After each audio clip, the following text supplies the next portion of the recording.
Thrissur വെളപ്പായിൽ TTA ഇതര സംസ്ഥാന തൊഴിലാളി ട്രെയിനിൽ നിന്ന് തള്ളിയിട്ട് കൊലപ്പെടുത്തി. TT വിനോദാണ് കൊല്ലപ്പെട്ടത്. ട്രെയിൻ ടിക്കറ്റ് ചോദിച്ചതുമായി ബന്ധപ്പെട്ടുണ്ടായ തർക്കത്തെ തുടർന്നാണ് TTA തള്ളിയിട്ടത്.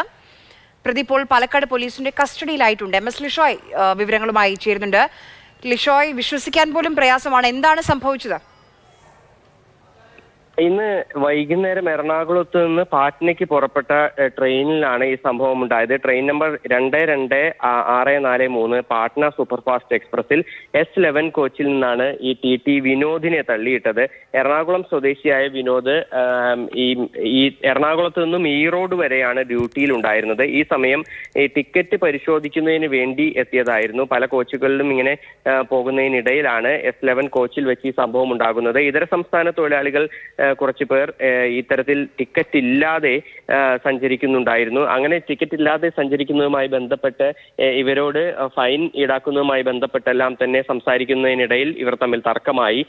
അങ്ങനെയാണ് ഈ TTA ഈ ഒരു സമയം ഈ തർക്കം നടക്കുന്ന സമയത്ത് ഇവർ ഈ ട്രെയിനിന്റെ ഡോറിനടുത്താണ് നിന്നിരുന്നത്. അതായത് നമുക്കറിയാവുന്ന പോലെ തന്നെ ഈ ബാത്റൂമിനും അതുപോലെ തന്നെ ഈ കമ്പാർട്ട്മെന്റിനും ഇടയിലുള്ള ഈ ഒരു സ്ഥലം അവിടെയാണ് നിന്നിരുന്നത്. അവിടെ നിന്നും ഇവർ തമ്മിൽ തർക്കമുണ്ടാവുകയും പിന്നീട് ഈ ഇതര സംസ്ഥാന തൊഴിലാളി ഈ TT വിനോദിനെ ആ ട്രെയിനിൽ നിന്ന് തള്ളിയിടുകയായിരുന്നു. ടിക്കറ്റ് ചോദിച്ചുമായി ബന്ധപ്പെട്ട തർക്കമാണ്. പിന്നീട് ഈ ട്രെയിനിൽ ഉണ്ടായിരുന്ന ആളുകളാണ് ഈ സംഭവം പോലീസിനെ അറിയിക്കുന്നതും തുടർന്ന് റെയിൽവേ പോലീസ് തന്നെയാണ് ഈ പ്രതിയെ ഇപ്പോൾ പാലക്കാട് നിന്ന് പിടികൂടിയിരിക്കുന്നത്.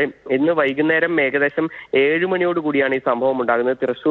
തൃശ്ശൂരിൽ നിന്നും തൃശ്ശൂർ സ്റ്റേഷനിൽ നിന്നും ഈ ട്രെയിൻ പാലക്കാട് ഭാഗത്തേക്ക് പോകുന്നതിനിടയിൽ ഈ വളപ്പായ എന്ന് പറയുന്ന സ്ഥലത്ത് വെച്ചാണ് ഈ സംഭവം ഉണ്ടാകുന്നത്. തൃശ്ശൂർ മെഡിക്കൽ കോളേജിലേക്ക് നിലവിൽ ഈ വിനോദിന്റെ മൃതദേഹം മാറ്റിയിട്ടുണ്ടെന്നാണ് നമുക്ക് ലഭ്യമായിരിക്കുന്ന വിവരം.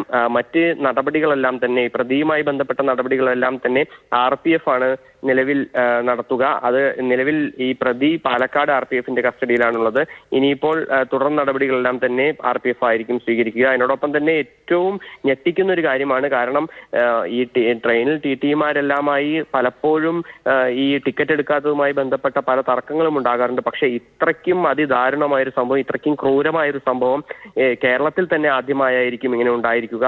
ഒരു ടിക്കറ്റ് ഇല്ലാതെ യാത്ര ചെയ്തത് ചോദ്യം ചെയ്തതിന്റെ പേരിൽ TTയെ ട്രെയിനിൽ നിന്ന് തള്ളിയിട്ട് കൊലപ്പെടുത്തുക, അത് ഞെട്ടിക്കുന്ന ഒരു സംഭവം തന്നെയാണ്. വളരെയധികം ഞെട്ടിക്കുന്ന, ആശങ്കപ്പെടുത്തുന്ന ഒരു വിവരം തന്നെയാണ് അത്. എന്തായാലും ഇപ്പോൾ പ്രതി പോലീസിന്റെ കസ്റ്റഡിയിലായിട്ടുണ്ട്.